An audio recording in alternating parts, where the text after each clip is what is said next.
ঘুঁচল আধার, জ্বলল আলো, দরিদ্রের মুখে ফুটল হাসি। স্বাধীনতার পর দুস্থ পিছিয়ে পড়া মানুষদের কাছে বিদ্যুৎ পৌঁছে দেওয়ার প্রয়াস নেয় সরকার। বাংলাতেও বহু দরিদ্র মানুষের ঘরে ঘরে আলো জ্বালানোর উদ্যোগ বেশ লক্ষণীয়। দরিদ্রের পর্ণকুটির থেকে বস্তির মানুষ সবার কাছে সহজলভ্য হয়েছে বিদ্যুৎ।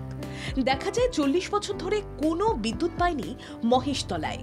মহেশতলা পুরসভার 35 নম্বর ওয়ার্ডের সারেঙ্গাবাদ মধ্যপাড়ার 9টি অসহায় পরিবারের অভিযোগ, তাদের আর্থিক অবস্থা খারাপ বলে বিদ্যুৎ নিতে পারেনি। নিজস্ব ইলেকট্রিক মিটার না থাকায় সমস্যা হতো।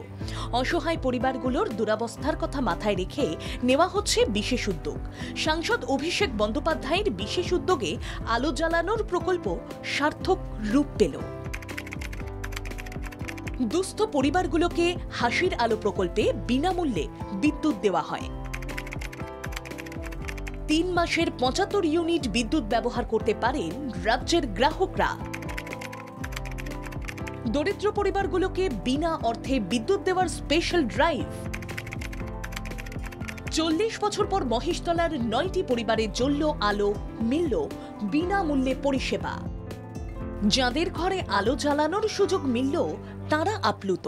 ভালো লাগলো। গোপালদাকে খুব ধন্যবাদ, অসংখ্য ধন্যবাদ। আমরা 9টা পরিবার খুব পেয়ে খুব খুশি। মহেশতলা 34 নম্বর ওয়ার্ডের কাউন্সিলর গোপাল সাহাকে 9টি পরিবার তাদের অসহায় অবস্থার কথা জানান। তড়িঘড়ি সাংসদ অভিষেক বন্দ্যোপাধ্যায়কে জানানোর পর তিনি সিএসসির আধিকারিকদের সঙ্গে যোগাযোগ করেন।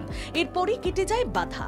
বিনা খরচে দীর্ঘ 40 বছর পর 9টি পরিবারের বাড়িতে এলো নিজস্ব মিটার, জ্বলল আলো, ঘুরল পাখা। অত্যন্ত খুশি পরিবারের লোকজন। অসহায় পরিবারের লোকজনেরা তাই বাংলার সরকারের বিদ্যুৎ সরবরাহ পৌঁছে দেওয়ার কাজকে স্বাগত জানাচ্ছে। ব্যুরো রিপোর্ট, বাংলা জাগো।